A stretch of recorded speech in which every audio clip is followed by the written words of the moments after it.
آج کی ڈیٹ میں دنیا میں جتنے بھی مسلمان ہیں اکا دکا لوگوں کو چھوڑ کے، اکا دکا ظاہر ہے 1.5 ارب مسلمانوں کی آبادی میں اگر 2-3 ہزار بندے بھی جو ہے وہ کوئی اپنا نظریہ لے کے آتے ہیں تو اکا دکا شمار ہوں گے نا۔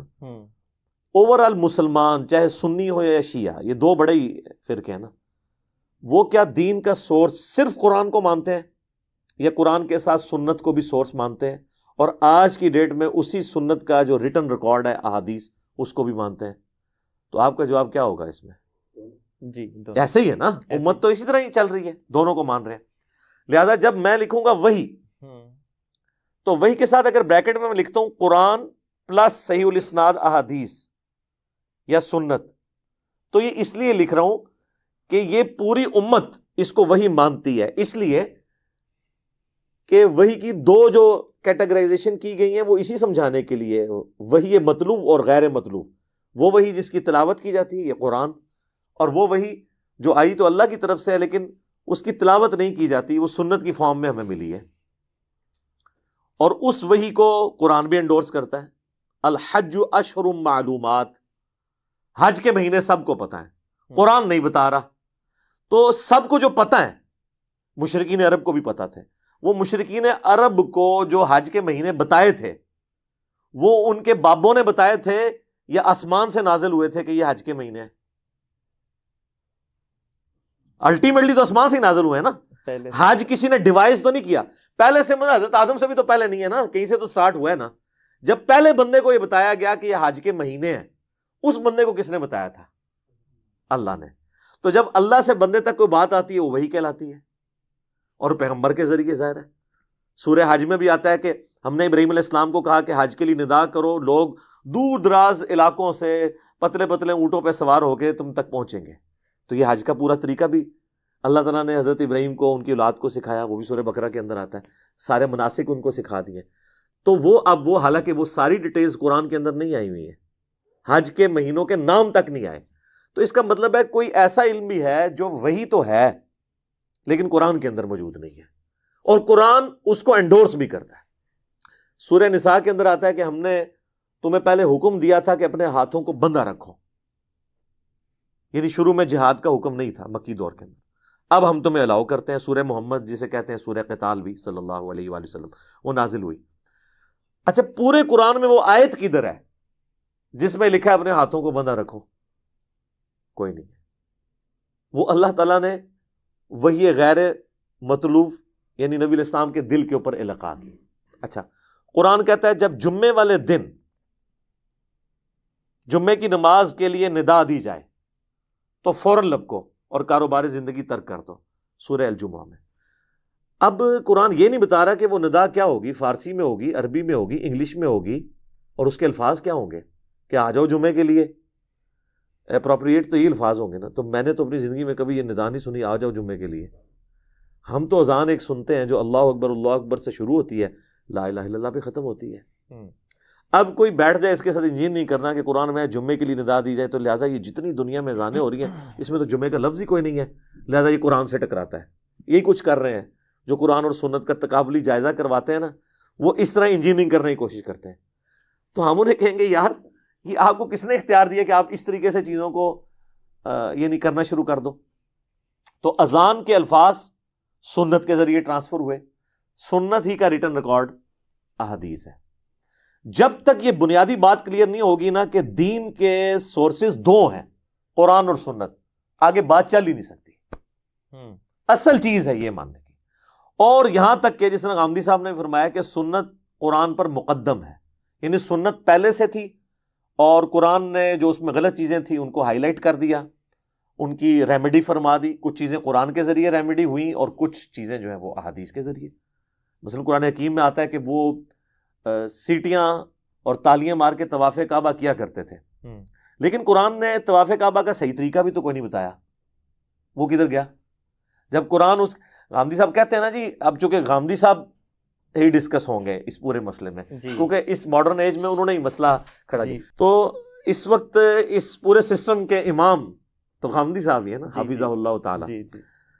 تو ہم ان سے پھر وہی جس طرح ہمارا بھی معصومانہ سوال ہے کہ پھر یہ جب قرآن ان چیزوں کی ریمیڈی کر رہا ہے تو وہ کس صورت میں کر رہا ہے کہ جی طواف کے اتنے چکر ہوں گے، ادھر سے سٹارٹ ہوگا، اس کا احرام والا طواف اس طریقے سے ہوگا، بغیر احرام والا اس طریقے سے ہوگا.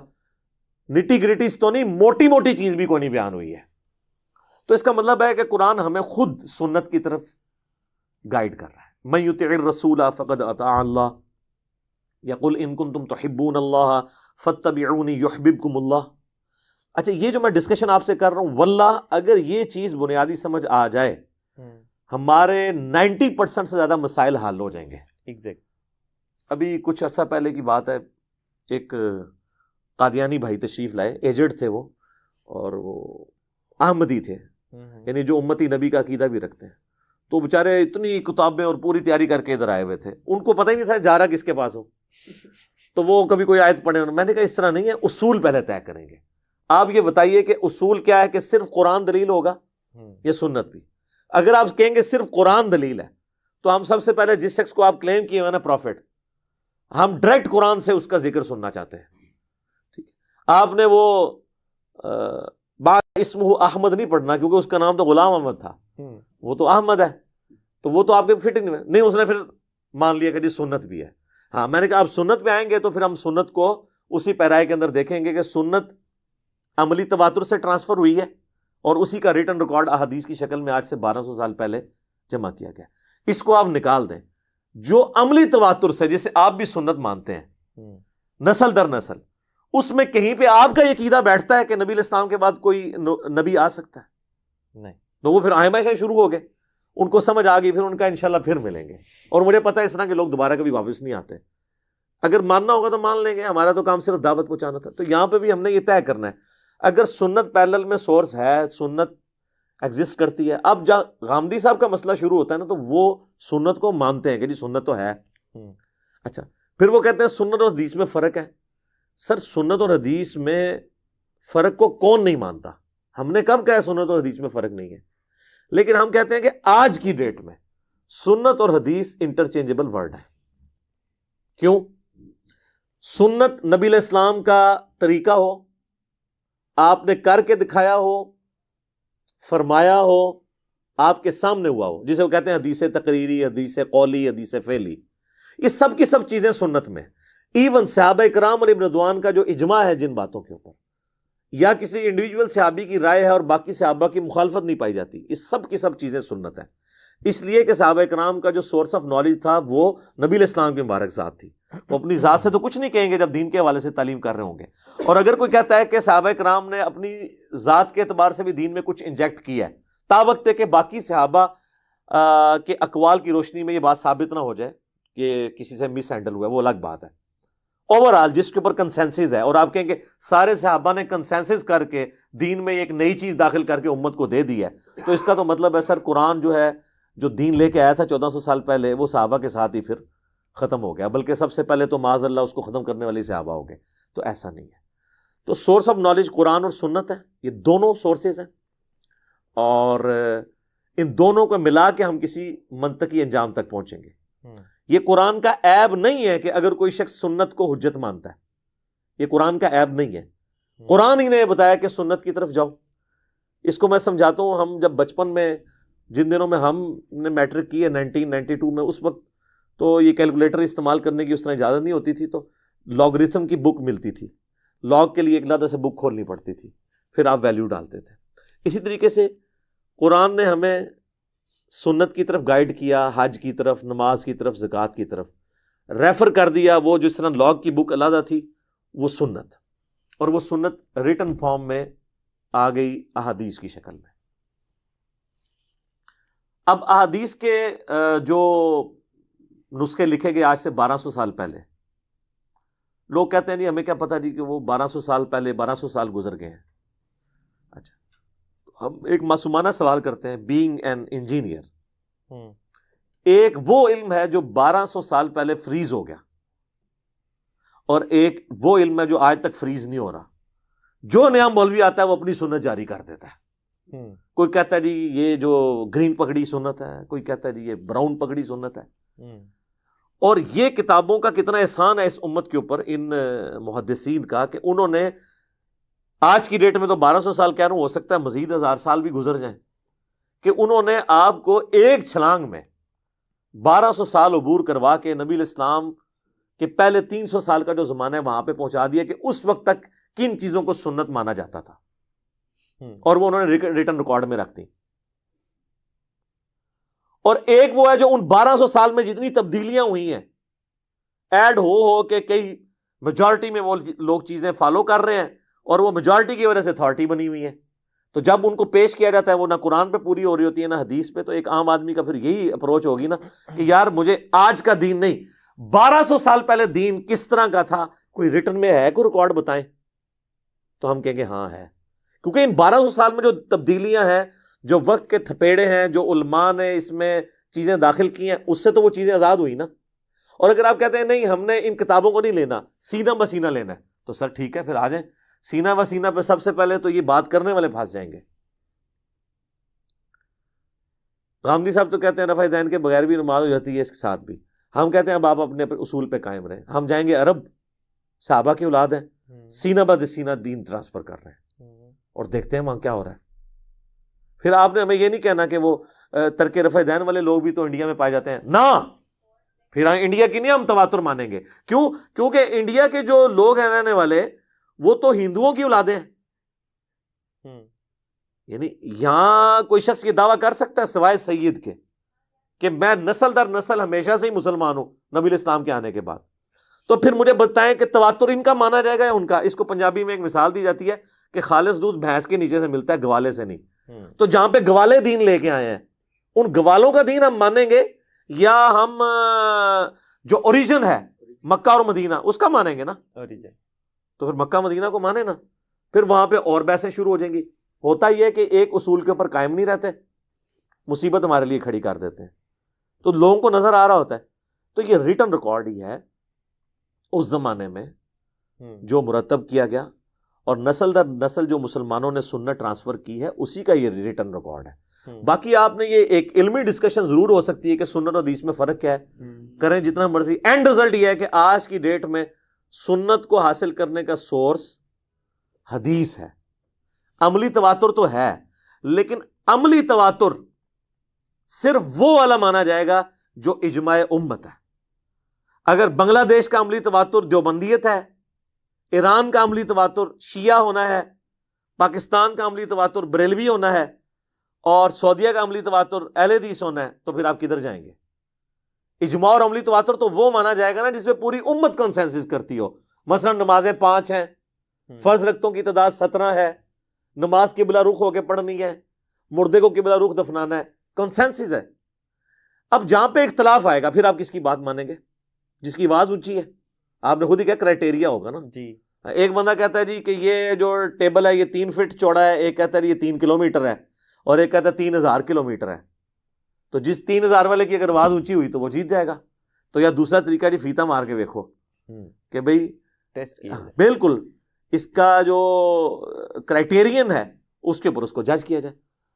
تو جہاں پہ سنت میں اختلاف آ رہا ہوگا پھر الٹیمیٹلی ہمیں حدیث کی طرف جانا پڑے گا کہ ایک وہ ریکارڈ ہے جو ہمیں ماں باپ نسل در نسل ٹرانسفر کرتے آئے ہیں اور ہر علاقے میں ڈیفرنٹ کرتے آئے ہیں، اور ایک وہ ریکارڈ ہے جو 1200 سال پہلے فریز ہوا تھا. اور آج اگر ہمیں ایسے لوگ مل جائیں جو وہی بات کر رہے ہیں جو 1200 سال پہلے فریز ہوئی بھی تھی، تو ان کو فوقیت دی جائے گی بنسبت ان لوگوں کے کہ جن کا آج تک علم فریز نہیں ہو رہا. کبھی کچھ بات کرتے ہیں کبھی کچھ بات. آپ صرف ایک چھوٹی سی مثال لے لیں، فرض نماز کے بعد اذکار جو ہیں ہر بندے نے اپنا شروع کیا ہوا ہے، جبکہ آپ احادیث کی کتابوں میں آئیں گے تو آپ کو وہ سنت اذکار ملیں گے. ہم نے باقاعدہ اس پہ پورے حوالوں کے ساتھ بلو اور گرین کارڈ لکھے ہیں. تو پھر آپ جج کر سکتے ہیں یار جو یہ بات کرتا ہے وہ ٹھیک کرتا ہے، واقعی یہ بات لکھی ہوئی ہے، اور یہ بات اس طرح نہیں اس طرح. تو لوگ اپنی لاجکس تو بہت ساری پیش کرتے ہیں. تو یہ سنت اور حدیث آج کی ڈیٹ میں بالکل ایک ہے، اگرچہ ان میں فرق پایا جاتا ہے. البتہ وہ سنت جو عملی تواتر سے ثابت ہے، جس سے دنیا میں کوئی اور اختلاف نہ پایا جاتا ہو اس معاملے کے اندر، تو وہ اتنی بڑی حجت ہے. اسی کو ہم اجماع امت بھی کہتے ہیں. وہ اتنی بڑی حجت ہے کہ اس کے مقابلے پر اگر ہمیں خبر واحد بھی ملے، کوئی صحیح حدیث بھی ملے، ہم اسے نہیں ایکسیپٹ کریں گے. ہم اس حدیث کو منسوخ تصور کریں گے، یا وہ حدیث صحت پہ اترتی نہیں ہوگی. یہ امام شافعی کا موقف ہے. تواتر لیکن یہ نہیں ہے کہ آپ کہیں جی چاند الماء کی یہ بھی رائے ہے لہٰذا اس سے یہ حدیث فارغ ہوگی، نہیں، تواتر ملے، سب کا کنسنسس ہو، ہم کہیں گے ہاں جی لے کے آئیں، اب بتائیں کون سی حدیث ٹکرا رہی ہے، ہم اس کو چھوڑ دیں گے۔ یہ پریکٹیکلی کوئی بات بھی تو سامنے آئے نا، تھوریٹیکلی بات کرنے سے کبھی بھی ایشوز ریزالو نہیں ہوتے۔ ہوتا ہے کہ یہاں پہ لوگ علمی بحثیں کرتے رہتے ہیں، ٹی وی پہ بھی بڑا علم جھاڑتے رہتے ہیں، لوگ بھی سنتے ہیں، کہتے ہیں ماشاءاللہ کیا فراوانی ہے۔ بھئی آپ گراؤنڈ ریالٹیز پہ بات کریں کہ یہ چیز ہے، یہ عملی تواتر سے پوری دنیا کے مسلمان ٹرانسفر کر رہے ہیں، اور بخاری کچھ اور کہہ رہا ہے، مسلم کچھ اور کہہ رہا ہے، وہ مثال سامنے لے کے۔ اگر مثال نہیں ہوگی، ایک جنرل بات ہوگی تو اس طرح تو کوئی رزلٹ نہیں نکلے گا، تو لوگوں کو دین سے متنفر کرانے والی بات ہے نا۔ اور پھر جب آپ وہ مثال دیں گے، پھر پہلے اپنی ڈاکٹرائن کلیئر کریں گے کہ میرا یہ سورس آف نالج ہے، میں ان چیزوں کو حجت مانتا ہوں، قرآن کو بھی سنت کو بھی، اب آپ آگے لے کے چلیں۔ یہ نہ ہم کوئی بات پیش کریں پھر کوئی اور اصول ماننا شروع کر دیں۔ تو سنت اور حدیث آج کی ڈیٹ میں ایک ہے، سنت عملی تواتر ہے، اجماع امت ہے، اور ہمارا یہ دعویٰ ہے کہ جو صحیح الاسناد احادیث میں کوئی ایک حدیث بھی ایسی نہیں ہے جو سنت اور اجماع کے خلاف ہو، بشرطے کہ وہ حدیث منسوخ نہ ہوئی ہو۔ ناسخ منسوخ تو قرآن کے اندر بھی آیا ہوا ہے۔ تو کوئی اگر پریکٹیکل مثال ہے تو سامنے لے آئیں، ہم اس کی بات کر لیتے ہیں۔ علی بھائی، آپ نے ابھی جو فرمایا اس سے میں نے یہ اخذ کیا ہے کہ جو تواتر اور لگاتار احادیث سے ثابت ہو جائے وہ سنت ہے۔ نہیں، حدیث کا محتاج ہی نہیں تواتر حدیث کا محتاج نہیں ہے۔ ہاں جی، میں نے یہ کہا کہ جو عملی تواتر مسلمانوں نے ٹرانسفر کیا ہے نسل در نسل بغیر کتابوں کے، وہ سنت ہے۔ وہ سنت ہے بشرطے کہ پوری دنیا کے مسلمان ایک بات کرتے ہوں۔ ٹھیک ہے، اگر مسلمان 50 باتیں کرتے ہیں اور سارے کہتے ہیں جی سانو ساڈے بزرگاں نے دسیا سی، ہم اس کو تواتر نہیں مانتے۔ وہ سارے مسلمان ایک بات کرتے ہوں اور حدیث اس کے خلاف آ جائے تو وہ کوئی مثال لے کے۔ ٹھیک ہے، اب میرا سوال یہ تھا کہ آپ نے اپنے ریسرچ پیپر میں بریکٹ کے اندر یہ لکھا ہے وحی بریکٹ شروع تفاسیر اور صحیح احادیث بریکٹ بند کی حفاظت اللہ تعالیٰ نے فرمائی ہے۔ پہلی بات یہ ہے کہ یہ آپ نے جملہ غلط بولا ہے، میں نے یہ نہیں لکھا ہوا، مجھے پتا ہوتا ہے میں نے کیا لکھا ہوتا ہے، میں نے وہی کچھ لکھا ہے جو میں نے بولا ہے۔ اور مثال کے لیے بھی ریسرچ پیپر میرے سامنے ہی، آلموسٹ ہر ریسرچ پیپر پہ ہی میں نے لکھا ہوا ہے۔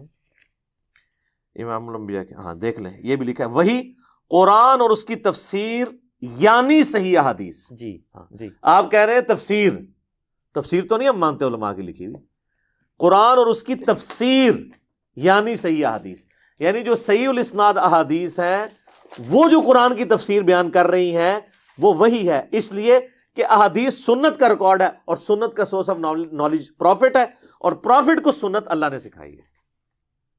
جی ہاں جی، نکالیں کہاں پہ؟ جو آپ نے دعویٰ کیا ہے نا، پہلے تو مجھے بتائیں ان الفاظ کے ساتھ کدھر لکھا ہوا ہے؟ یہ آپ جناب یہی کھولیں، یہ ریسرچ پیپر آپ کے اوپر جو سب سے اوپر ہے، وہ ہر جگہ ایک ہی کاپی پیسٹ ہوا ہے سر، غلطی نہیں ہوتی۔ دوسری لائن میں پڑھیں کیا لکھا ہوا ہے، دوسری لائن میں وہی بولڈ قرآن اور اس کی تفسیر یعنی صحیح احادیث۔ تفسیر سے مراد میں علماء کے اقوال، ان کی انٹرپریٹیشن نہیں لے رہا، صحیح احادیث، اور صحیح حدیث کو میں نبی علیہ السلام کی طرف منسوب مانتا ہوں۔ جی ٹھیک ہے نا، مطلب جو تواتر اور ظاہر ہے یہ انڈرسٹوڈ ہے سر، تمام انڈرسٹوڈ ہے۔ یہ اسی طریقے سے ہے کہ ایک بندہ جب کہتا ہے میں مسلمان ہوں، ٹھیک ہے جی، اب آپ اس کے 50 باتیں نہیں اس سے پوچھیں گے، اچھا مسلمان ہو یعنی کہ تمہارے پیغمبر جو ہے محمد رسول اللہ ہے، یعنی کہ تم آخرت کو بھی مانتے ہو، یعنی کہ تم فرشتوں کو بھی مانتے ہو، یعنی کہ تم پھر پچھلی کتابوں کو بھی مانتے ہوگے، یعنی کہ تم غیب پہ بھی مان رکھتے ہو۔ یہ تو ایویں پانی مدھاڑی مارنے والی گل ہے۔ ظاہر ہے جب یہ بندہ بات لکھ رہا ہے تو اس کا مطلب یہی ہے، قرآن اور اس کی تفسیر اور یعنی صحیح حدیث۔ ہاں جی، بالکل ٹھیک ہے۔ اچھا، اب ایک عام آدمی کے لیے علی بھائی، میں جو اکثر سوالات لوگ غامدی صاحب سے بھی کرتے ہیں کہ فار ایگزامپل، مثال کے طور پہ کدو کھانا سنت ہے، انگوٹھی پہننا سنت ہے، لباس جو ہے وہ اس قسم کا پہننا سنت ہے، اور تھوڑا سا کریٹیکل معاملے میں چلے جائیں تو داڑھی سنت ہے۔ کیا آپ ان چیزوں کو سنت اور تواتر یا قرآن کے مقابل ہی قرار دیں گے، یا یہ وہ سنت ہے جو احادیث میں تو موجود ہے آپ کے بقول کے سنت اور احادیث، جو احادیث تواتر کے ساتھ ہمیں مل جائیں وہ سنت، یا جو عملی طریقہ ہے نبی کریم صلی اللہ علیہ وآلہ وسلم کا وہ سنت کہلاتا ہے. تو آپ کے نزدیک ایک عام آدمی کے طور پہ کدو کھانا سنت ہے؟ ہاں جی سنت ہے، لیکن اب آپ اس کی انٹینسٹی کو دیکھیں. جی ہم اب ٹاپک ہمارا ڈیفرنٹ ہو گیا ہے. میں آپ سے ایک سوال پوچھتا ہوں، کیا فجر کی نماز پڑھنا سنت ہے؟ فرض پہلے ہے، سنت بعد. نہیں نہیں نہیں نہیں، فجر کے 2 فرض پڑھنا سنت ہے. جی اچھا، اب آپ نے اپنے جملے پہ قائم رہنا ہے. جی فجر کے 2 فرض پڑھنا سنت ہے. اب یہاں جب ہم سنت کو ڈسکس کر رہے ہوں گے، اس سے مراد طریقہ لے رہے ہوں گے نبی علیہ السلام کا. جی بالکل. جب آپ فقہ کی ٹرم میں، سمجھ بوجھ کی ٹرم میں سنت فرض واجب کا فرق کرتے ہیں نا، وہ اس کی انٹینسٹی کو ڈیفائن کرتا ہے. یہاں بھی انٹینسٹی کو نہیں ڈیفائن کر رہے. کیا ہو گیا؟ نہیں کچھ نہیں، پانی پی. اچھا پیے ہیں، تسلی سے پیے. جی بسم اللہ الرحمن الرحیم. تو فجر کے 2 فرض پڑھنا سنت ہے. جب یہ ہم سٹیٹمنٹ دے رہے ہوں گے، اس سنت سے مراد نبی صلی اللہ علیہ وآلہ وسلم کا طریقہ لے رہے ہوں گے ہم. جی بالکل ٹھیک ہے نا جی، طریقہ. ہاں اب آپ انٹینسٹی کی بات پوچھ رہے ہیں نا، کہ کون سی سنتیں ایسی ہیں جو فرض کی کیٹیگری میں فال کرتی ہیں، کون سی سنتیں ہیں جو نبی علیہ السلام کا ذاتی شغف تھا، اور ہاں یا آپ علیہ السلام نے اس کو اپنی یعنی ماننے والوں کو اس طریقے سے ٹرانسفر نہیں کیا، بلکہ آپ کے ماننے والوں نے آپ علیہ السلام کی محبت کی وجہ سے اس کو اڈاپٹ کیا. یہ تو بحث لادہ ہو جائے گی نا. جی ہاں جی. تو وہ جو قرآن اور سنت کا 2 انڈیپینڈنٹ سورس ہونا اور دونوں پہ دین کی بنیاد ہونا، اس پہ ہمارا کنسنسس ہے. اور ہر وہ سنت جو عملی تواتر سے ٹرانسفر ہو، اس کے لیے حدیث میں بھی ہونا ضروری نہیں ہے. لیکن جہاں عملی تواتر ہر ملک کے الگ ہوں، پھر ہمارے پاس سیف چیز کیا ہے کہ ہم آپس میں لڑیں یا اپنی مردم شماری کریں کہ کون سے زیادہ لوگ کون سے عمل کرتے ہیں، یا اس ریٹن ریکارڈ کی طرف جائیں جس کے اوپر سارے پہلے سے متفق ہیں. دنیا میں کون سا سنی ہے جو کہتا ہے میں بخاری مسلم کو نہیں مانتا؟ کوئی نہیں. تو کنسنسس ہے نا، تو ادھر جائیں گے نا ہم. اچھا اب آ جائیں اس کے اوپر. جو اعمال ہیں یا عقائد ہیں، ان کی جو انٹینسٹی کو ڈیفائن کرنا ہے نا، وہ بھی قرآن و سنت کی روشنی میں ہوئی ہے کہ کون سی چیز قطعی الدلالہ ہے، کون سی ظنی الدلالہ ہے. اب یہ وہ بحثیں ہیں جو علمی بحثیں ہیں. اوورآل ان کا رزلٹ میں آپ کو بتا دیتا ہوں. جی داڑھی پہ آ جائیں. جی آپ کدو سے شروع ہوئے تھے تو پتہ نہیں کہاں تک چلے گئے. کدو پہ چلیں، کدو سے اسٹارٹ کر دیتے. کدو کھانا سنت ہے. کدو کھانے کے سنت ہونے کی وجہ سے مسلمانوں میں کون سی مصیبت کھڑی ہو گئی ہے؟ کیا ایسا ہے کہ دنیا کے سارے مسلمان یہ کہتے ہوں جو کدو نہیں کھاتا قیامت والے دن اسے عذاب دیا جائے گا؟ کوئی بھی نہیں کہتا. آپ کو دنیا میں جتنے مسلمان ملیں گے وہ کدو کو سنت بتائیں گے، اور اس کے بعد آپ کو یہ بھی بتائیں گے کہ نبی علیہ السلام کو پسند تھے، تو اس وجہ سے ہم بھی کھاتے ہیں. باقی جو طبی فوائد ہیں وہ اپنی جگہ. لیکن کوئی شخص یہ کہتا ہے جو کدو نہ کھائے وہ گناہگار ہے، اور ہفتے میں 1 دن کدو کھانا ضروری ہے، جس طرح کہ ہفتے میں 1 دن جمعے کی نماز جمعے کے دن پڑھنا ضروری ہے. اس طرح تو کوئی نہیں مان رہا. لہٰذا کدو کی سنت نے، اس معصوم سنت نے کون سا دین کے اندر ایسی مصیبت کھڑی کر دی ہے کہ اس کی کوئی لکیر پیٹ رہا ہے؟ یہ تو نہیں ہو رہا.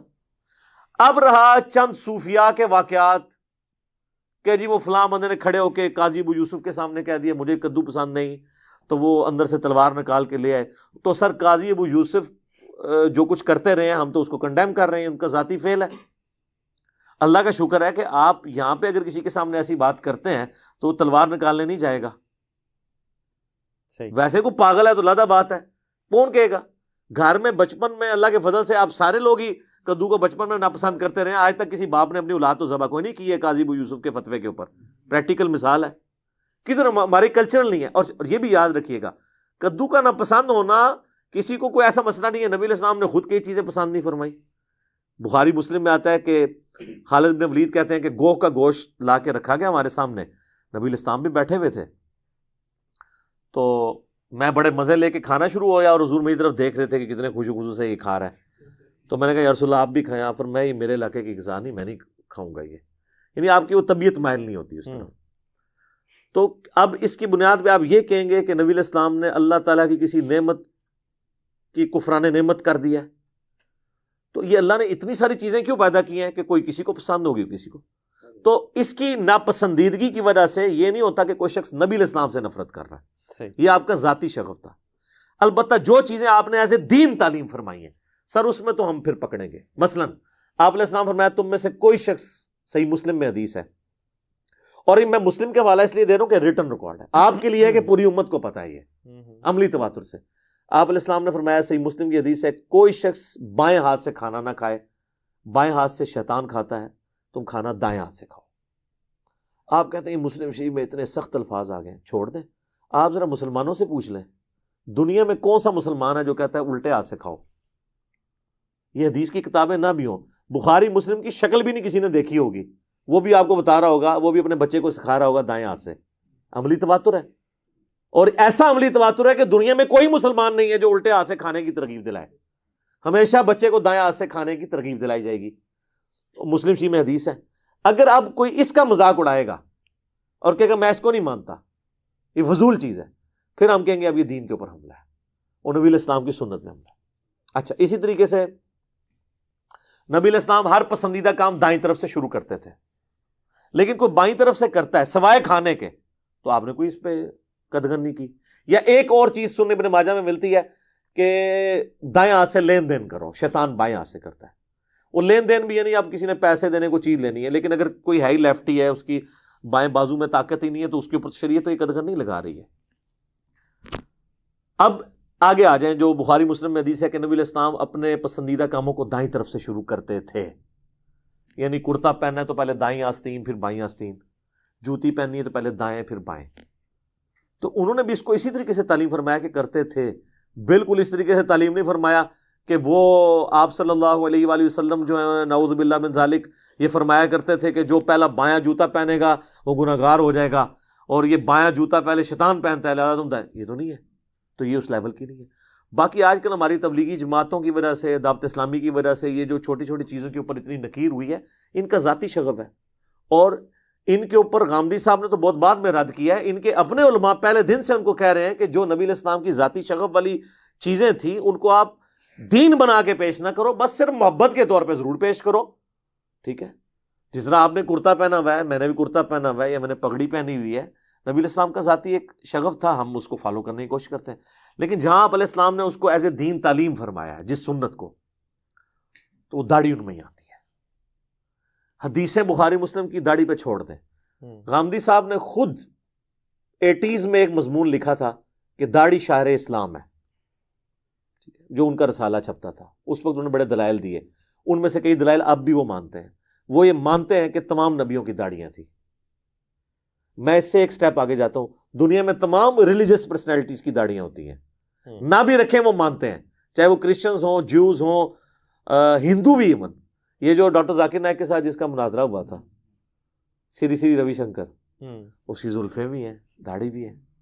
تو میرا یہ ماننا ہے کہ داڑھی کے مرد کے لیے شعار ہونے کے اوپر انسانیت کا اجماع ہے, مسلمانوں کا عملی تواتر نہیں, انسانیت کا. اب ایک سٹیپ آگے آ جائیں. آپ یہ کہیں گے کہ جی ہندو یہ تو نہیں کہتے کہ جو داڑھی نہیں رکھتا وہ گناہگار ہوگا. ٹھیک ہے, اب ہمیں اس میں اسلام میں آنا پڑے گا, کیونکہ ہندو تو کئی اور عقائد بھی ایسے رکھے ہوئے ہیں. اسلام میں اللہ کے فضل سے امت میں کبھی یہ موقف نہیں رہا کہ مرد داڑھی نہ رکھے تو خیر ہے, رکھنے کی ترغیب دلائی گئی. احادیث میں اسی کے چیپٹرز بنے, اور یہ وہ سنت ہے جو عملی تواتر سے آئی ہے.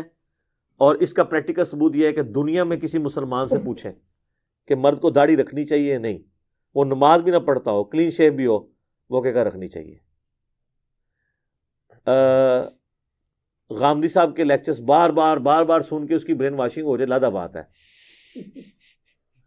تو غامدی صاحب سے تو ہم معصومانہ سوال کریں گے کہ آپ سے پہلے داڑھی کے معاملے میں اس طریقے سے داڑھی کو ہینڈل کرنے کا یہ سنت طریقہ کب سے شروع ہے؟ صحابہ, تابعین, تبع تابعین کو اپنا ہم نوا ایک پیش کریں امت میں. امت تو ترغیب دلاتی آئی ہے اس حوالے سے. واجب فرضیت کی ہم بات نہیں کر رہے ہیں, سنت ہونے کی, اور سنت بھی ایز اے دین ہونے کی. ایز اے دین. اور ہم تو قرآن کی روح سے اسے فرض سمجھتے ہیں داڑھی کو. صحیح. طریقے کے طور پہ سنت مانتے ہیں, انٹینسٹی کے لحاظ سے مرد کے لیے فرض سمجھتے ہیں, کیونکہ جس طرح آپ نے کہا نا قرآن پرائورٹی پہ, تو قرآن میں واضح حکم ہے سورہ النساء آیت نمبر 119 میں, وَلَآمُرَنَّهُمْ فَلَيُغَيِّرُنَّ خَلْقَ اللَّهِ, میں انسانیت کو ابھاروں گا کہ تیری بنائی ہوئی تخلیق کو, شیطان نے کہا تھا, وہ بدلیں گے. داڑھی مرد کی اگتی ہے، عورت کی نہیں اگتی. یہ مرد کی تخلیق ہے جو اللہ نے دی ہے. اس کو بدلنا شیطانی طریقہ ہے قرآن کی روح سے. اور یہ قرآن کی آیت میں بخاری مسلم کی وہ ساری احادیث فٹ ہیں جن میں نبی علیہ السلام نے داڑھی بڑھانے کا حکم دیا ہے. اب اس کے اوپر کاؤنٹر نیریٹو کسی نے کھڑے کرنا ہے تو ہمیں پہلے قرآن سے دلیل لا کے دے کہ قرآن میں ہو کہ جی مرد اللہ کی بنائی ہوئی تخلیق کو بدل سکتا ہے. اس میں اگر کوئی یہ پلی لے گا کہ تخلیق بدلنا اگر اسی طریقے سے ہی منع ہے تو پھر آپ ختنہ کیوں کرواتے ہیں، زیر ناف بال کیوں صاف کرتے ہیں؟ تو ہم کہیں گے کہ وہ بھی عملی تواتر اور اجماع سے اور بخاری مسلم کی درجنوں احادیث کی روشنی میں نبی الاسلام کا حکم ہے کہ 5 چیزیں فطرت سے ہیں: ختنہ کروانا، مونچھیں پست کرنا، اور اس کے بعد زیر ناف بالوں کو صاف کرنا، بغلوں کے بالوں کو صاف کرنا، اور مسلم شریف میں الفاظ آیا داڑھی بڑھانا بھی.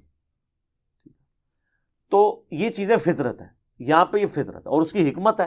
ان بالوں میں پسینہ جمع ہوتا ہے. آپ داڑھی دیکھ لیں، اللہ نے ایسی جگہ اگائی ہے کہ یہاں پسینہ جمع ہو ہی نہیں سکتا، کیونکہ یہ پسینہ اسی کا جمع ہوگا اگر یہ تھوڑی اور گلے کا جوڑ یوں ہوتا ہے ہر وقت. اللہ نے اس کو ایسے علیحدہ رکھا ہے. اور داڑھی تو سر ساڑی فطرت ہی اللہ نے رکھ دی ہے. یہ دیکھیں نا، یہ جوڑ اپنی اصلی حالت میں یہاں رہتا ہے. ہر بندہ ایسے تو نہیں ہر وقت رہ سکتا، تو پھر یہ بال بھی نہ کاٹنے پڑتے. یہ اللہ نے اس کو علیحدہ کیا ہے کہ اس میں جتنا ہی پسینہ ہے خشک ہو جائے گا. یہاں والا پسینہ خشک نہیں ہوتا، بدبو آتی ہے. اسی طریقے سے زیر ناف بالوں والی جگہ. تو یہ اللہ نے ہر چیز اپنی جگہ پرفیکٹ رکھی ہوئی ہے. ہم داڑھی کو فرض سمجھتے ہیں انٹینسٹی کے طور پہ قرآن کی روح سے، اس لیے کہ داڑھی منڈانا یہ اللہ کی بنائی ہوئی تخلیق کو بگاڑنا ہے. اور یہ عورتوں کی مشابہت ہے. بخاری مسلم میں حدیث ہے کہ ان عورتوں پہ لعنت جو مردوں کی مشابہت کریں، ان مردوں پہ لعنت جو عورتوں کی مشابہت کریں. اب رہ گئے داڑھی کی مقدار کتنی ہو. تو سر ہمارا یہ دعویٰ ہے کہ داڑھی کی مقدار کے اوپر اللہ کے فضل سے امت میں کبھی اختلاف نہیں رہا کہ جی داڑھی اگر کوئی چھوٹی کر لیتا ہے تو وہ حرام کا مرتکب ہے. پہلا بندہ شاہ اللہ دہلوی ہے المتوفی 1052 ہجری جس نے امت کو یہ پٹی پڑھائی ہے کہ مٹھی سے کم داڑھی جو ہے وہ حرام ہے. اسی پٹی کو لے کے احمد بریلوی صاحب چلے اور آج ہنگامہ لوگوں نے کھڑا کیا. ہمیشہ یہ بات ہوتی تھی کہ داڑھی مطلقاً مرد کے لیے فرض ہے اور سنت یہ ہے کہ مٹھی ہو. یہ کہیں کسی فقہ کی کتاب میں نہیں لکھا ہوا کہ مٹھی سے جس نے کام کر لی وہ ملعن ہو گیا اور لعنتی ہو گیا اور اس امام کے پیچھے نماز بھی نہیں ہوگی، یہ بھی نہیں ہوگا، وہ بھی نہیں ہوگا. قطعاً نہیں، یہ کہیں بھی نہیں تھا. یہ انہوں نے آج کل شروع کیا. اسی ہم تو قائل ہیں جس طرح آپ کی داڑھی ہے ان کی داڑھی ہے، ہم نے تو کبھی نہیں کہا کہ یہ داڑھی جو ہے وہ آپ حرام کے مرتکب ہیں. صرف یہ کہیں گے کہ اگر مٹھی ہوتی تو نبی علیہ السلام کے طریقے کے زیادہ قریب ہوتی. ابھی بھی نبی علیہ السلام کے طریقے پر ہی ہے، تھوڑا سا دور ہے. جس طرح کہ پگڑی ہے زیادہ قریب ہے، ٹوپی ہے تھوڑی کم ہے، اور اگر کسی نے رومال رکھا ہوا ہے تو وہ بھی آلموسٹ قریب ہی ہے. تو اس طریقے سے انٹینسٹی کی بات کریں تو ہم اس کی انٹینسٹی کو فرض سمجھتے ہیں. ٹھیک ہو گیا. اچھا علی بھائی، اگر میں آپ کی گفتگو کو کنکلوڈ کرنا چاہوں تو میں یہ عرض کروں کہ غامدی صاحب کے نزدیک جو دین ابراہیمی ہے وہاں سے جو عملی تواتر چلا آ رہا ہے، جن اعمال کا، جن طریقوں کا، نبی کریم صلی اللہ علیہ وآلہ وسلم نے ان میں کچھ تجدید یا تصحیح کر کے اس کو جاری کر دیا. اس کو ہم سنت کہتے ہیں. ٹھیک ہے، لیکن آپ یہ کہہ رہے ہیں کہ اس میں جو نئی چیزیں شامل ہوئی ہیں، جو حدیث کے تھرو شامل ہوئی ہیں، یا جس کو ان صحاح ستہ میں شامل کیا گیا یا جو اور کتب میں شامل ہیں، وہ ان کو بھی آپ سنت قرار دے رہے ہیں. ہم تو کوئی نئی چیز نہیں مانتے کہ کسی محدث نے کوئی نئی چیز داخل کی ہے. جو کچھ سیکھا ہے وہ نبی علیہ السلام سے ہی سیکھا ہے. دین ابراہیمی میں کہیں پر بھی یہ داڑھی یا اس قسم کے دین ابراہیمی کو جو آپ کنکلوڈ کر رہے ہیں وہ کون سی ٹیکسٹ بک ہے جس سے آپ نے کاؤنٹر ویریفائی کیا ہے تو یہ داڑھی والی حدیثیں اس کے خلاف نکل آئی ہیں؟ وہ بک کدھر ہے ابراہیم علیہ السلام کی؟ کہیں نہیں. وہ عملی تواتر. تو عملی تواتر میں نے پہلے کلیئر کیا ہے نا کہ دنیا کا کون سا مسلمان ہے جو کہتا ہے داڑھی نہیں رکھنی چاہیے؟ احسن عمل ہے سر. نہیں، احسن عمل نہیں. یہ بحثیں آج کی ہیں. آپ ابھی چلے جائیں لوگوں سے پوچھیں کہ کیا مسلمان مرد کو داڑھی رکھنی چاہیے، منڈانی چاہیے؟ اور وہ جو داڑھی مونڈ بھی رہا گا اس سے پوچھیں کہ کیا تمہارا موقف ہے کہ تم غلط کر رہے ہو, یہ گناہ ہے, واللہ وہ کہے گا گناہ ہے, یہ بالکل جھوٹ بول رہے ہیں جو بھی بول رہا ہے. دنیا کا کوئی مسلمان اٹھا کے دیکھ لیں, وہ کہے گا گناہ ہے, اپنی نہیں رکھی ہوئی ہوگی. سر داڑھی اتنی بڑی سنت ہے اور اس کی اتنی طاقت ہے کہ داڑھی منڈا بھی کہتا ہے یار مجھ سے غلط ہو رہا ہے. کیوں جی, اس طرح ہے کہ نہیں؟ عام صاحب وہی لوگ تھے نا. ٹھیک ہے, میں نے سٹارٹ ہی پہلے لیا کہ میں عملی تواتر میں انسانیت کے اجماع سے شروع ہوں, پھر آپ مڑ مڑ کے وہ بات تو نہ کریں جس کا میں جواب کو دے چکا ہوں, ٹھیک, جو پبلک خود جج کرے گی. میں تو جس کو کہتا ہوں آخری درجے تک نا وہ گھر پہنچا کے آتا ہوں کسی کو, میں نے سٹارٹ ہی وہیں سے لیا تھا. صحیح. اب اس بات کی اگر لکیر پیٹنی ہے تو اس کا بڑا آسان طریقہ آپ کہیں گے جی یہ میرے پاس ریٹن ریکارڈ ہے سنت ابراہیمی کا جس کو امت تواتر سے مان رہی ہے اور اس کے خلاف ہے یہ بات. تو جب نہیں ہے ٹینٹ سے کھیڑو. ٹھیک ہو گیا. اس کا یہ مطلب ہے علی بھائی جو میں یہ سمجھاؤں کہ سنت ابراہیمی جو دین ابراہیمی ہے اس میں جو سنت کا کردار ہے اس میں تصحیح کے علاوہ نبی کریم صلی اللہ علیہ وسلم نے تجدید بھی کی. ہمیں اس سے کوئی غرض نہیں ہے, یہ دین ابراہیمی سر نہیں نا. یہ تو تب ہونا جب آپ کے پاس سنت ابراہیمی کا کوئی ریٹن ریکارڈ موجود ہو اور بعد والا ریکارڈ اس سے میچ کریں کہ اس کے جی 35 صفحے تھے اب 135 ہو گئے. جب ایک چیز ایگزسٹ ہی نہیں کرتی آج کی ڈیٹ میں تو یہ علمی شہوت پوری کرنے والی بات ہے نا. اینڈ ریزلٹ یہ ہے, آپ چاہے اس کو ویسے کہہ لیں یا ایسے کہہ لیں, دین ہوا جو محمد رسول اللہ نے ہمیں سکھایا. ہمیں اس سے کوئی غرض نہیں ہے کہ وہ ابراہیم نے دیا تھا نہیں دیا تھا, ہمیں اس سے کوئی غرض نہیں ہے. ہمیں یہ ہے کہ نبی علیہ السلام نے جو دین سکھایا اس میں پہلے 35 صفحے سے وہ 70 ہوئے یا 35 کے 35 رہے یا 35 کے 34 ہو گئے. اینڈ ریزلٹ کو دیکھیں نا کیا ہے. اینڈ ریزلٹ یہ آج کی ڈیٹ میں کہ دین وہ ہے جو محمد رسول اللہ نے ہمیں سکھا دیا. یہ ایک علمی بحث ہو سکتی ہے کہ آپ یہ کہنا شروع کر دیں کہ نبی علیہ السلام کی پڑنانی کا یہ نام تھا اور ان کے پڑنانے کے ساتھ شادی فلاں جگہ پہ ہوئی تھی اور فلاں نے رشتہ طے کرایا تھا. تو یہ علمی شہوت ہے نا, اس کو میں نے نام اس کے لیے میں نے ٹرم ڈیوائس کی علمی شہوت. خام خواہ کی بحث ہے, وہ اینڈ ریزلٹ پہ آؤ. اینڈ ریزلٹ یہ ہے, یہ ایک بندہ کہتا ہے جو فلاں جگہ جو ہے وہ فلاں جگہ پہ وہ 3 نمازوں کا طریقہ لکھا ہے, فلاں 2 لکھا ہو. یار اینڈ ریزلٹ یہ ہے کہ پوری امت 5 نمازیں مانتی ہے. صحیح, دیٹس آل. وہ کیسے آئی؟ اچھا جی مغرب میں وہ 3 رکھتے کیوں ہیں جی؟ قصر, باقی سب قصر ہے, مغرب کی قصر کیوں نہیں ہوتی ہے؟ تو ہم ان ساری باتوں کا جواب کیا دیتے ہیں کہ نبی اسلام نے تعلیم فرمایا. کیا میرے پاس کوئی ریکارڈ ہے کہ حضرت ابراہیم علیہ السلام نے مغرب سے پہلے 2 نفل پڑھے تھے یا بعد میں پڑھے تھے؟ کوئی ریٹرن نہیں ہے نا. جب ایک چیز ایگزسٹ ہی نہیں کرتی تو ایسے کیوں ٹامک ٹوئیاں ہم کر رہے ہیں؟ اینڈ ریزلٹ یہ جو ہمارے پاس دین موجود ہے جس فارم میں نبی علیہ السلام نے امت کو ٹرانسفر کیا ہے, دیٹس آل. ٹھیک ہو گیا. پرابلم اس وقت کھڑی ہوگی جب آپ کہیں کہ قرآن میں سنت ابراہیمی یہ لکھی ہوئی تھی, حدیثیں یہ بتا رہی ہیں, یہ دیکھیں بالکل اپوزٹ ہے. کوئی شے کڈو نہ باہر, کوئی پریکٹیکل مثال لے کے آؤ نا, علمی شہوت نہیں, پریکٹیکل مثال 1 پوائنٹ ایجنڈے کے اوپر. داڑھی تھا میں نے اس کو کلیریفائی کر دیا, اور کوئی چیز لے, کدو کو بھی میں نے کلیریفائی کر دیا. جو پریکٹیکل مثال علی بھائی وہ میں ابھی آپ کے سامنے رکھنے لگا. رکھے. آپ کے کافی لیکچرز میں, تقریباً سبھی لیکچرز میں آپ نے یہ ایک فکرہ کوڈ کیا ہے کہ ایمان کا لٹمس ٹیسٹ ہے حضرت علی, مولا علی رضی اللہ تعالیٰ عنہ پر ایمان. جو ان سے محبت رکھے گا وہ جنتی ہے, جو بغض رکھے گا وہ منافق ہے. تو میں یہ پوچھنا چاہ رہا ہوں کہ یہ ان احادیث اور سنت اور انہی کے جو صحائح ستہ کی کتب ہیں انہی کے تھرو ہی آپ نے یہ رزلٹ نکالا ہے کہ حضرت علی رضی اللہ تعالیٰ عنہ, مولا علی رضی اللہ تعالیٰ عنہ پر ہی جو ان کو مانتا ہے یا محبت رکھتا ہے اس کا ان سے یہی لٹمس ٹیسٹ ہے, ان سے محبت رکھنے کا ہی جو کرائٹیریا ہے وہی ایمان کا ٹیسٹ ہے. تو میں یہ پوچھنا چاہ رہا ہوں کہ قرآن میں جو کافی جگہوں پر اگر ہم اس کا تذکرہ کریں تو سورۃ العصر میں اگر کنکلوڈ کیا جائے تو وتواصوا بالحق وتواصوا بالصبر, تو اس میں تو پورا قرآن آپ شروع سے اینڈ تک پڑھ جائیے تو کہیں پہ بھی حضرت علی رضی اللہ تعالیٰ عنہ کا ذکر نہیں ہے. آپ اس کو ایمان کا لٹمس ٹیسٹ قرار دے رہے ہیں. مجھے یہ سمجھ نہیں آتی ہے کہ آپ احادیث اور سنت کو آپ چاہے اس کو صحیح احادیث قرار دے دیں, احسن قرار دے دیں یا بخاری مسلم کچھ بھی ہو, لیکن ایمان کے لیے آپ حضرت علی رضی اللہ تعالیٰ عنہ کو ان کی محبت کو ایمان کا لٹمس ٹیسٹ قرار دے رہے ہیں، یہ حق آپ کو کس نے دیا؟ ہاں جی میں بتاتا ہوں.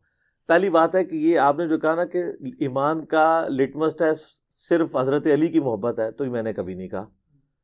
یہ لٹمس ٹیسٹ جتنے ہیں ان میں سے ایک ہے، صرف حضرت علی نہیں. میں نہیں بیان کیا کہ بخاری مسلم میں حدیث ہے کہ صرف مومن ہی انصار مدینہ سے محبت رکھے گا اور منافق ہی ان سے بغض رکھے گا. ٹھیک ہے، تو یہ صرف والی بات تو میں نے کبھی نہیں کی ہے. اس سے اگر کوئی یہ رزلٹ نکالے کہ آپ نے جو کہ حضرت علی کی محبت کو ایمان کا ٹیسٹ کہا لہٰذا ختم نبوت ایمان کا ٹیسٹ نہ ہوئی، تو بندے آپ پہ ہنسیں گے نا کہ یہ آپ نے رزلٹ کیسے نکال لیا. ٹھیک ہے، یا کوئی شخص ختم نبوت کا عقیدہ بیان کر رہا ہو تو آپ کے اچھا آپ نے ایمان ختم نبوت سمجھ لیا ہے، مرنے کے بعد جی اٹھنے کو نہیں آپ مانتے، تو کب کہہ کے نہیں مانتے؟ سوال یوں بنتا ہے کہ اس کو بھی ایمان کا ٹیسٹ قرار دیا صحیح جس طرح اور ہے. حضرت علی تو سر حدیثوں کو چھوڑ دیتے ہیں ہم. ٹھیک ہے، ہم دنیا میں جو بھی مسلمان ہے اس سے پوچھتے ہیں کہ کیا نبی علیہ السلام کے گھر والوں سے محبت کرنا، ان کی بیٹیوں سے محبت کرنا، ان کے داماد سے محبت کرنا، یا ایٹ لیسٹ وہ 4 بندے حضرت ابو بکر عمر عثمان و علی جن کو ہم مسلمان فخریہ اپنا لیڈر بیان کرتے ہیں، کیا ان کو ان سے محبت کرنا یہ ہمارے ایمان کا حصہ ہے؟ تو اگر اس کا ریفرینڈم کروایا جائے تو اینڈ رزلٹ کیا نکلے گا؟ ہاں. تو لہٰذا اس کو عملی تواتر اور سنت کی کیٹیگری میں فال کریں گے، یہ حدیثوں کی محتاج نہیں رہی بات. اور اب دوبارہ میں نے لکیر نہیں پیٹنی کہ دین کا نالج صرف قرآن نہیں ہے، سنت بھی ہے. جب میں کوئی چیز سنت اور تواتر سے ثابت کر دوں گا نا، پھر اسے قرآن میں نہیں تلاش کرنا ہوگا. کیوں؟ پھر میں وہ دوبارہ سے آپ لکیر پیٹنی شروع کریں گے جس کی میں نے پوری تمہید پہلے سوال میں بنائی تھی. صحیح کہ بھی نالج 2 ہیں، قرآن اور سنت. اچھا اب آپ اگر کہیں کہ اس کی جڑ، تو جڑ قرآن کی درجنوں آیات ہے. سورہ منافقون میں آیا کہ عزت تو اللہ، اس کے رسول اور مومنین کے لیے. ٹھیک ہے، اللہ تعالیٰ ان کو ذکر کرتا ہے. نبی علیہ السلام کا ان اللہ ہوا مولا ہوا جبریل و صالح المؤمنین. ٹھیک ہے، اسی طریقے سے سورۃ المائدہ میں جو اہل ایمان ہے ان کو ولی قرار دیا گیا ہے.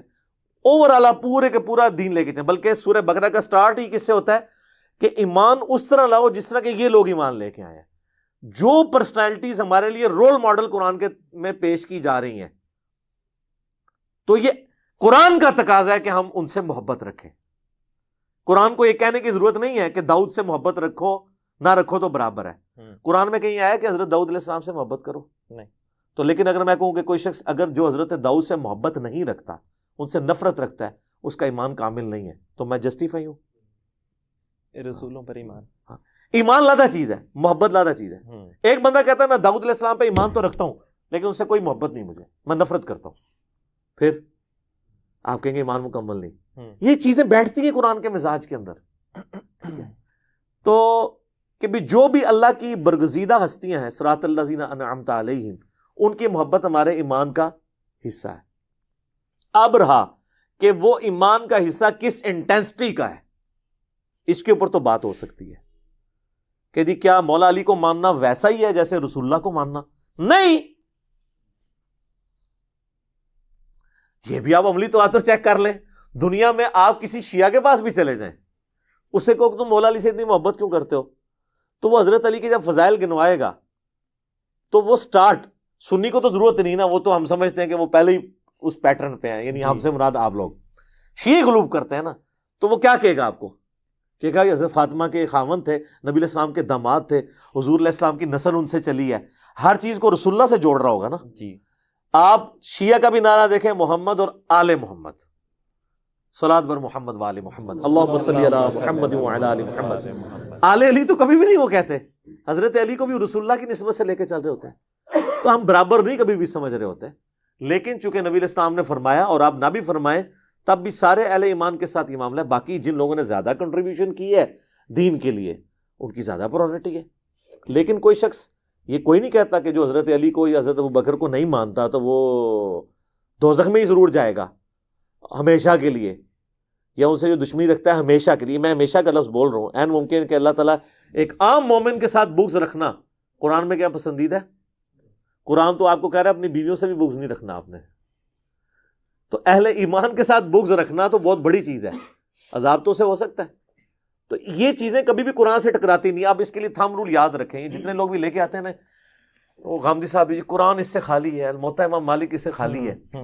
اس دن ابھی ذرا موقع نہیں تھا، وہ طلاق کے مسئلے بیان کر رہے تھے تو میں وہاں یہ بولنے کا تھا کہ حضرت آپ الموطا کا نام لیتے ہیں، الموطا تو اس سے خالی ہے جو آپ طلاق کا مسئلہ بیان کر رہے ہیں. الموطا تو وہی مسئلہ بیان کرتی ہے جو میں بیان کر رہا ہوں کہ ایک مجلس کی 3 طلاقیں 3 ہیں. اور آپ الموطا کو قرآن کے بعد سب سے بہترین کتاب مانتے ہیں حدیث کی، تو آپ کا طلاق کا مسئلہ سے تو بالکل آپ کے مسئلے سے خالی ہے الموطا، ہمارے مسئلے سے بھری پڑی ہوئی ہے. صحابہ کرام کے فتوے ہیں کہ ایک مجلس کی 3 طلاقیں 3 ہوں گی. تو اب ادھر واپس آ رہے ہیں کہ یہ اس طرح کی جو باتیں کی جاتی ہیں نا وہ تب قرآن سے ٹکرائیں گی جب قرآن میں لکھا ہو کہ حضرت علی، ابو بکر، عمر، عثمان و علی یا صحابہ حضور علیہ السلام پہ ایمان لانے والوں کی محبت ایمان کا حصہ نہیں ہے. جب تک یہ جملہ قرآن میں نہیں آتا یہ کبھی قرآن سے ٹکرائے گی نہیں بات ٹکرا. اور یہ میں فہم آپ کو اما عائشہ کا فہم بتا رہا ہوں سلام اللہ علیہ. قرآن میں آیت ہے کہ ان الصفا والمروہ من شعائر اللہ، صفا اور مروہ اللہ کی شاعر ہے. اس کے ساتھ آتا ہے کہ جب تم حج اور عمرے کے لیے کانٹیکسٹ میں بات ہو رہی ہے کوئی حرج نہیں اگر ان کی سعی کرو. اردو میں جب یہ جملہ بولا جاتا ہے کہ آپ یہ کام کریں تو کوئی حرج نہیں، اس کا مطلب یہ ہوتا ہے کہ یہ کام کرنا بھی جائز ہے نہ کرنا بھی جائز ہے. یہی ہے نا جی. قرآن کے ظاہری الفاظ تو یہی بتا رہے ہیں لیکن سنت اس کو سپورٹ نہیں کر رہی. سنت جو ہے نا جی وہ قرآن کی بھی حفاظت کر رہی ہے. یہ بڑا ثقیل جملہ ہے لیکن اس بات کو سمجھیے گا. یہ قرآن ہم تک پہنچا کس طرح؟ نبی کریم صلی اللہ علیہ وسلم، نبی علیہ السلام سے آپ کو دے کے گئے تھے عملی تواتر سنت. قرآن کی اتھینٹسٹی کیا ہے؟ سنت، عملی تواتر. اور مسلمانوں کا یہ عملی تواتر ہے کہ حج اور عمرے کا کرٹیکل جز ہے صفا مروہ کی صحیح کرنا. نہیں کریں گے آپ کا حج اور عمرہ مکمل نہیں ہوگا. لیکن قرآن کہہ رہا ہے کہ کوئی حرج نہیں اگر کر لو. تو آپ والا رزلٹ نکالا جائے تو مطلب تو یہی ہوا کہ نہ کرو تو بالکل فٹ. اچھا یہی سوال لے کے صحیح بخاری میں آتا ہے. اما عائشہ کے پاس ایک بندہ آیا، اس نے کہا صفا مروہ کی صحیح تو کوئی ضروری نہیں ہے. تو آپ نے پوچھا کیوں؟ انہوں نے کہا قرآن میں لکھا ہے کہ اگر صفا مروہ کی صحیح کر لو تو کوئی حرج نہیں. مراد یہ ہے کہ یہ اضافی کام ہی ہے. انہوں نے کہا یہ اس طرح نہیں ہے. اگر قرآن میں لکھا ہوتا نا کہ صفا مروہ کی صحیح نہ کرو تو کوئی حرج نہیں، پھر تیری بات درست ہونی تھی، نہ آیا ہوتا تو.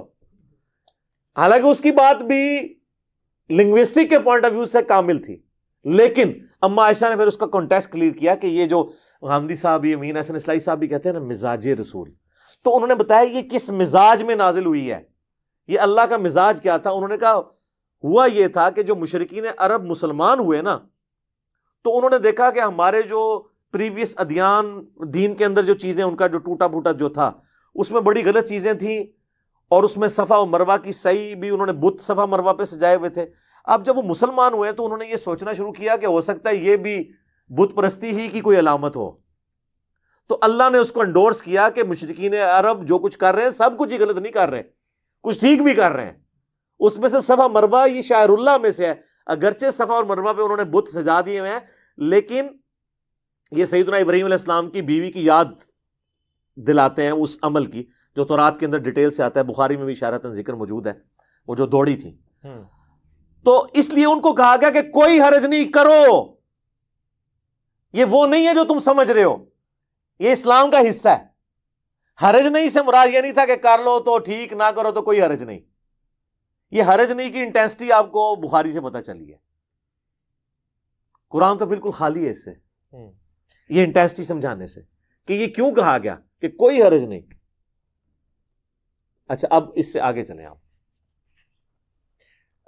ہاں جی علی بھائی عزیزم، میں یہ عرض کر رہا تھا کہ آپ کی جتنی بھی ویڈیوز دیکھی جائیں، جتنی بھی ریکارڈنگز یوٹیوب پہ آپ کے چینل پہ دیکھی جائیں، آپ نے یہ فرمایا ہے کہ علی سے محبت نہیں رکھے گا مگر مومن، علی سے بغض نہیں رکھے گا مگر منافق. صحیح مسلم کی حدیث آپ نے کوٹ کی ہے.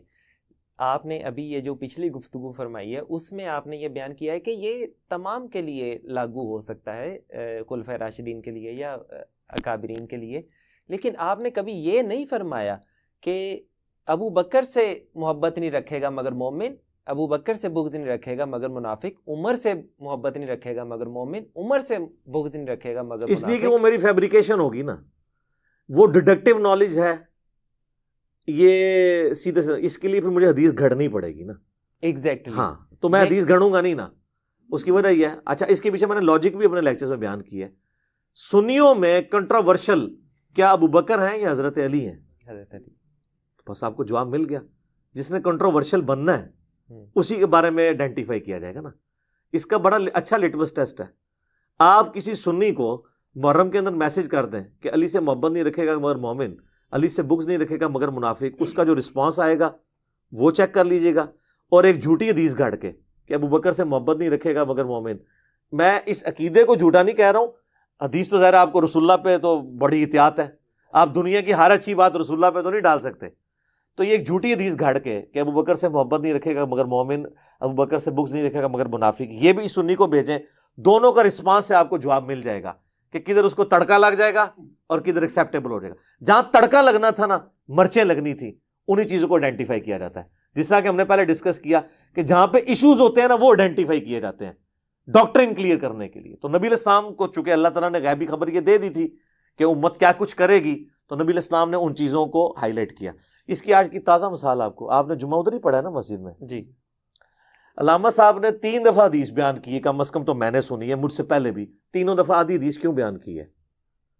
سٹارٹ تو وہ لے کے جا رہے ہیں اس سے کہ زید بن ارقم کہتے ہیں کہ نبی علیہ السلام نے فرمایا کہ میں اپنے بعد 2 ثقلین چھوڑ کے جا رہا ہوں. ٹھیک ہے، تو ایک دفعہ بندہ بھول سکتا ہے، 2 دفعہ بھول سکتا ہے، 3 دفعہ تو نہیں بھولتا. پھر جب وہ عربی میں خطبے میں وہ عربی ریپیٹ کر رہے ہیں اس حدیث کی، تو وہ کیوں چھوڑ رہے ہیں؟ یہ تو اسی طریقے سے ہے کوئی کہ یا ایھا الذین آمنوا اطیعوا اللہ واطیعوا الرسول واولی الامر منکم بھول جائے. کیوں بھول جائے؟ اور واولی الامر منکم پہ آ کے حنفیوں کی طرح رک جائے اور اس سے ما حنیفہ ثابت کرے، تو ہم کہیں گے آگے بھی پڑھو فَإِن تَنَازَعْتُمْ فِي شَيْءٍ فَرُدُّوهُ إِلَى اللَّهِ وَالرَّسُولِ.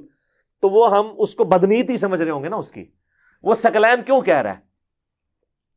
ثقلین کہنے کے بعد آدھی حدیث کیوں بیان کر رہا ہے؟ اس لیے وہ آدھی حدیث بیان کر رہا ہے کہ اس کا دل نہیں مانتا کہ میں دوسرا حصہ بیان کروں، ورنہ اس کی کلیریفیکیشن مجھے دینی پڑے گی.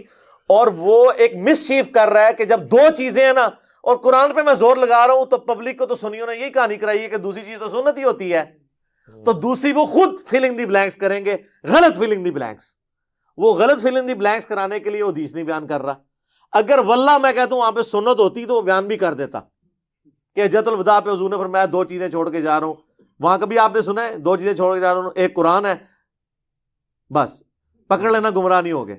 ادھر کبھی بریک نہیں لگتی. غدیر خم کی حدیث پہ کیوں بریک لگتی ہے؟ تفریق آئی ہوئی ہے. تو سر ہمیں تو یہ حدیثیں بالکل فٹ ان بیٹھتی ہیں. ہم ان حدیثوں کو پڑھ کے نبی علیہ السلام پہ ہمارا ایمان اور تازہ ہوتا ہے کہ حضور کو واقعی اللہ نے غیبی خبریں دی تھیں کہ امت نے کس کس بندے کے ساتھ کام ڈالنا ہے. آپ نے اسی کو آئیڈینٹیفائی کر کے نا اس کے بارے میں ہی باتیں بتائی ہیں. انصار مدینہ آپ دیکھ لیں، جن لوگوں نے اسلام کے لیے قربانیاں دی، سب سے زیادہ ان کو نظر انداز کیا گیا بعد میں. تو حدیثیں بھی انہی کے بارے میں. آپ فرمایا صبر کرنا، حوض کوثر میں مجھے آ کے ملنا، تمہارے ساتھ یہ کچھ کریں گے. اور دنیا میں ہمیشہ ایسے ہوتا ہے. آج بھی آپ دیکھ لیں پی ٹی آئی جن لوگوں نے بنائی تھی نظر انداز ہو گئے. پوری ڈاکٹرن بدل گئی پی ٹی آئی کی. عمرانے والوں میں غامدی صاحب بھی شامل ہیں. انہوں نے خود بتایا مجھے کہ میرے گھر میں پی ٹی آئی بنی تھی، لیکن آج وہ کہہ رہے ہیں دیکھیں کدھر پہنچ گئی ہے. تو یہ ہمیشہ ہوتا ہے، جو لوگ بنانے والے ہوتے ہیں نا بیچارے، وہ ہمیشہ بیک فوٹ پہ چلے جاتے ہیں. بعد میں ایسے لوگ بیچ میں ایڈ ہو جاتے ہیں کہ وہ اس پورے سسٹم کو ہائی جیک کر لیتے ہیں. تو ہم صرف اتنی بات کریں گے جتنی ہمیں ملے گی. اور وہ میں نے بتایا کہ سیدنا علی کے بارے میں بھی امت میں ویسے تو ملے گی، لیکن جب کبھی کاؤنٹر نیریٹو کھڑا کرنے کی باری آئے گی نا، پھر حضرت علی سے چیڑ ہوگی. ویسے تو آپ عام سنی سے پوچھیں کہ حضرت علی سے محبت کر چکے ہیں، کیوں نہیں کرتا، لیکن وہ میسج کے اوپر کیوں پھر چڑھتا ہے. یہ میرا چیلنج ہے، آپ دنیا میں کسی سنی کی مسجد میں یہ حدیث لکھ کے نہیں لگا سکتے علی سے محبت نہیں رکھے گا مگر مومن، علی سے بغض نہیں رکھے گا مگر منافق. شام تک وہاں پہ بحثیں نہ شروع ہوئی مجھے پکڑ لیجیے گا. اور آپ ایک جھوٹی حدیث گاڑ کے حضرت ابوبکر کے بارے میں لگا دیں، کچھ بھی نہیں ہوگا. تو یہ تو ہمارے نبی کے نبی ہونے پہ دلیل ہے کہ آپ کو پتا تھا کہ کس کے معاملے میں مسئلہ خراب ہو. یعنی آپ کے کہنے کا مطلب ہے کہ صحیح مسلم شریف میں یہ جو حدیث آئی ہے وہ اس لیے آئی ہے کہ کیونکہ اس کے آگے پرابلم سٹارٹ ہونے تھے، اس وجہ سے اس کی. اور یہ ایک حدیث نہیں ہے، کئی حدیثیں ہیں. غدیر خم کی حدیث ہے، من کنت مولا فہذا علی مولا. ٹھیک ہو گیا.